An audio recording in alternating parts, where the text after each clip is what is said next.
Hello everyone, welcome back to the channel. I hope you checked out the review on the Trick or Treat Studios Sam from Trick or Treat. Recently did the video and I told you I was going to be doing some mods. That is a picture of the figure before I did anything to it. You can see, I mean it's going to be different because I'm filming it off a phone, but you can just get a quick look at the proportions there and how light the sack was over the head and the rope around the neck.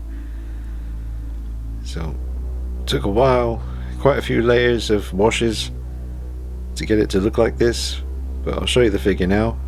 Please drop a like on the video and it'll help more people find it, and subscribe if you haven't done already, and check me out on Instagram at DeanKnight333 for plenty of pictures. So I was going to do what Bree Toons on Instagram did. He does a really cool thing where he removes the sack from the round sculpt here and then he puts it over the actual Sam head sculpt, which makes the head with the sack on look smaller. And I did try it, and I put it on the body again. I put the rope around the neck. I gave it a shot, but I just wanted to be able to switch heads easily without having to keep worrying about fiddling around with that rope around the neck, because I don't want to have to keep doing that. It does stay in place and done up if you switch the heads over, but over time it could become a bit of a hassle, and I just want to be able to swap heads if and when I feel like it. I did slightly lose some of the kind of perfect roundness that you have on the front cover of the film here when you do put the sack over the actual Sam head sculpt.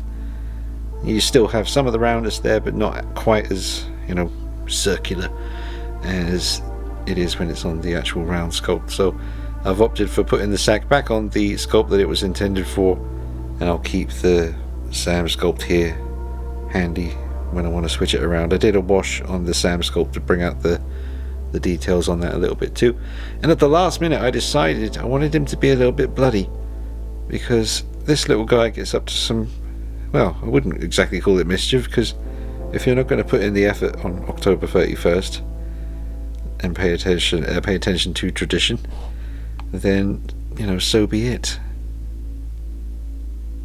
But I added some pretty gnarly blood to his lollipop here. Pretty nasty looking. And we got some blood spray. All down mostly one side.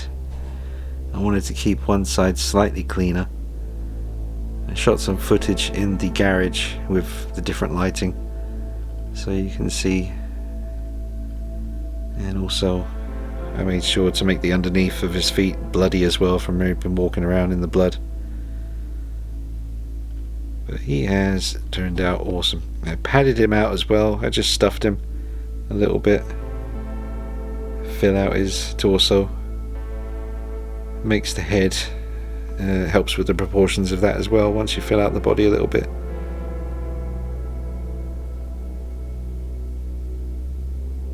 But yeah, that is the round sculpt once I peeled away the sack, which was thanks to Bree Toons telling me just peel it slowly off. I used a steam gun to see if I could loosen it a little bit, so I basically tried out putting the sack as Bree Toons did on this sculpt here, and yeah, this is the body that's underneath the outfit. You got a kind of removable neck section, but underneath that neck is a human neck. I didn't do any weathering to the base yet. I didn't do anything to that.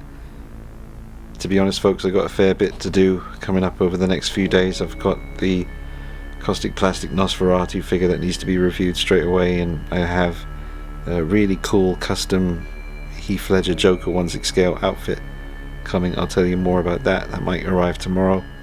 And some other bits that I need to get on with as far as videos go, so I had to get this mod video done for you, show you the results, let me know what you think in the comments. But I'm really happy with him. You'll see him more on the channel. Maybe I'll do some more work on him. I should show you as well his fingers from where he's holding, from where he's been holding the weapons and doing his nasty stuff. He's got some blood on there. There's some blood around the fingers on this hand too.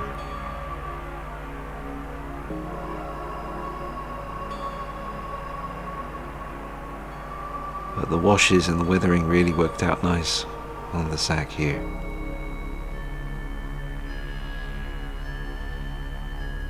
And here's a quick look at him on the shelf now that he's been modded.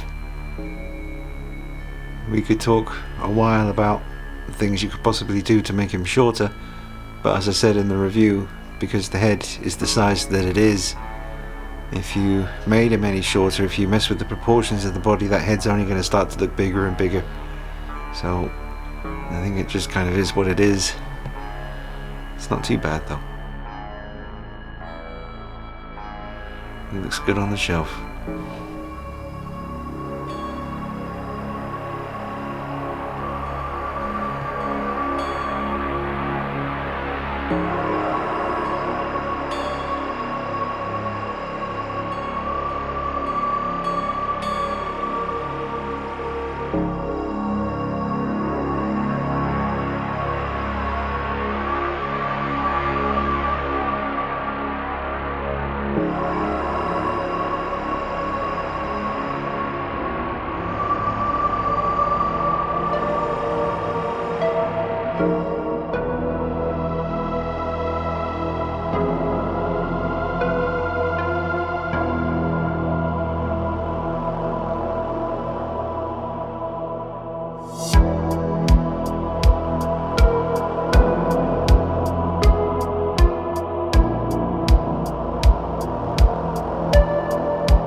Alright guys, so I just wanted to show you how he turned out. I'll be back with you with more videos soon. Thank you for all your comments and interactions and messages with the review for this guy and other videos that have gone up recently. I've been trying to do a video a day just to see, you know, if it makes any difference to, you know, the channel and stuff. It's difficult because it takes ages to edit them and upload them, especially when you're doing them in 4K. I've skipped a few days here and there just to sleep and stuff, but you know, I'm trying to keep the videos coming out thick and fast. Hope you guys are enjoying them. Alright, I'll see you soon. Take it easy.